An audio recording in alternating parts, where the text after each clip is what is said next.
통일 선반의 기어에 대해서 오늘 설명을 한번 해보려고요. 이 선반의 주축은 요게 주축이에요. 이쪽 라인이 이게 주축이죠. 주축은 이제 척하고 연동이 돼 있고요. 여기서 보시게 되면은 이거 풀고서 보시게 되면은 그냥 이 중공이 이렇게 딱 뚫려 있어요. 그래서 여기서 관통경이라고 이렇게 하고요. 그리고 이제 이 주축에는 이제 기어가 이렇게 걸려 있죠. 여기는 이제 고속, 여기는 고속, 여기는 저속 이렇게 되죠. 그래서 큰 기어로 할 때는 작은 기어가 돌아가고요. 작은 기어 할 때는 큰 기어가 좀 돌아가 가지고 그 속도 비율을 맞추게 돼 있어요. 그리고 이제 여기에서 보면 이제 다이얼이 있잖아요. 다이얼이 이렇게 넘어가잖아요.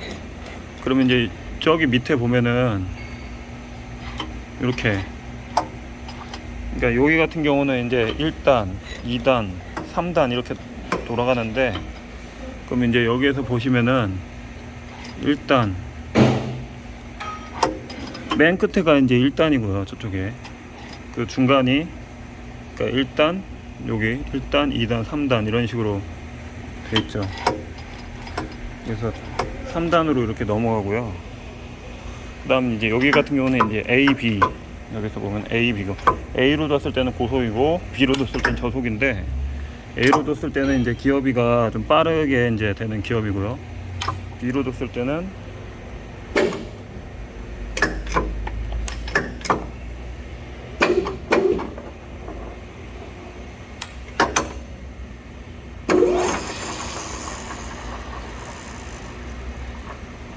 그 다음에 이제 고속 같은 경우는 이게 490이나 106, 1600이냐는 요걸로 이렇게 움직여가지고 이렇게 되게 돼 있죠. 그 다음에 이제 이거는 이제 자동 회송인데, 여기 주축에는 요 끝단에 항상 보면 요 기어가 요 기어가 있어요. 그래서 한쪽에는 이제 여기서 보시면은 여기 요 기어가 있는 거예요. 그래서 요 기어를 이제 그 중립회가 아니고 방향을 설정해 주면은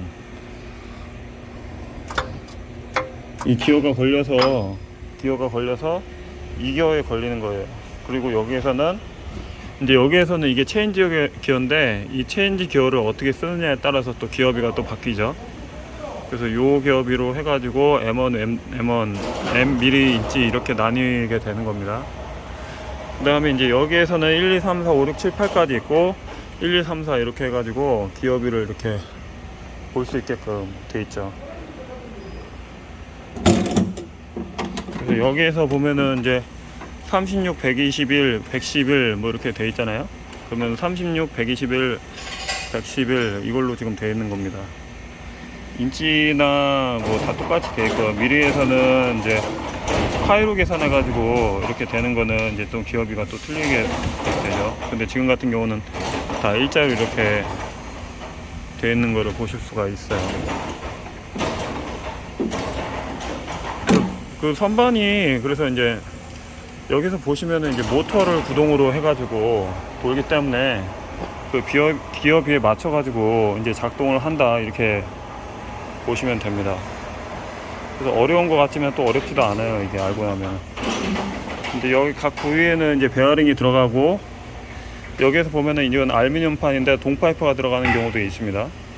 그러면 이제 동파이프가 예를 들어서 이렇게 가늘어요. 그럼 가는데 여기다가 기어유를 넣으면은 그거는 점도가 뭐 100번, 150번 정도 되기 때문에, 여기에서 보면은 이제 트로코이드 펌프가 펌핑을 못 해줘요. 저 안에도 저쪽 안에 트로코이드 펌프가 있는데 펌핑을 못 해줍니다. 그래서 여기에다는 점도가 32번 정도의 유압유를 써야 되는 거예요. 여기에서 보면은 루프리케이션 차트라고 써있죠. 그래서 피드 기어박스, 체인지 기어 샤프트 뭐 해가지고 있는데, 여기서 이제 C번이 보면은 헤드스톡이라고 돼 있죠. 헤드스톡. 여기에서 보면은 이제 요게 기름 탱크가 여기에 있는 겁니다. 그래서 C번에 보면은 every half year, 그러니까 항상 해가지고 하모니 44번 이렇게 쓰게 돼 있죠.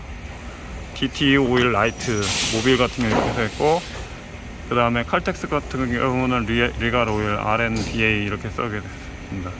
퀀티티는 어퍼라인 올 게이지, 무슨 뜻인지는 모르겠는데, 그리고 이제 피드 기어박스, 는 여기 A를 뜻하는데, 여기는 이제 하모니 69번을 얘기하는, 점도가 좀 있는 거를 얘기하는 거죠. 그 다음에 이제 여기에선 H 같은 경우는 에프론 앤드 베드 슬라이드 웨이 이렇게 써 있어요. 베드 슬라이드 웨이는 오일 점도를 걸프 웨이 52번으로 해서 점도가 있는 걸 쓰라는 얘기입니다. 근데 이거는 이제 걸프 뭐 용칭이 다 틀으니까 뭐라고 하기는 어려운데, 이 점도가 하여튼 여기는 좀 묽은 걸 써야 되고요. 여기는 요거보다는 조금 진한 거, 그 다음에 저기는 좀 더 묽은 거. 왜 그러냐면 이 베드를 그 습동을 해줘야 돼요. 습동 부분이 여기이기 때문에 이거는 고속으로 이제 회전을 하고, 이거는 저속으로 밀착을 해가지고 마찰을 마모 방지를 해줘야 되는 역할을 합니다. 그래서 이제 습동부에 들어가는 오일은 이제 점도가 좀 더 진한 거를 써야 되는데, 이제 문제는 이제 이게 상온 기준이에요. 기준이 상온 18도에서는 점도를 맞춰주면 되는데, 실제적으로 이런 공장 같은 경우에는 습도라기보다는 온도가 영하권으로 떨어지는 경우도 있어요. 영하권으로 떨어지고 뭐 공장도 막 영하 10도까지 떨어지는 경우가 있어요. 그러면은 여기에서 점도가 그 습동율을 넣게 되면은 점도가 거의 뭐 100번대까지 올라갑니다. 이게 꽝꽝 얼어버리는 아주 진해져 가지고. 그래서 이제 겨울철 같은 경우는 이제 예를 들어서 한국 공작 기계나 이런 식으로 자동으로 펌프를 해줘야 되는 그런 기계가 있거든요. 그런 거 같은 경우는 날이 너무 추워지면 기름을 한번 싹 빼주고 점도가 묽은 걸로 넣어줄 필요가 있어요. 왜 그러냐면은 이 안에서 자체 펌프가 이제 펌핑을 해주는데, 동파이프에서 막혀가지고 동파이프 자체가 얼어가지고 기름이 안 나와요. 그래서 이게 꿀렁꿀렁 되는 경우도 있습니다. 그런 것들 때문에 오일에 대해서는 신중하게 사용을 해주셔야 돼요. 이거는 뭐 특별한 사항은 없고요. 그래서 이런 부분에 대해서 잘 알고 사용하셔야 된다는 거, 오일이 이렇게 잘 나와야 된다는 거, 이 정도 아시면 되겠습니다.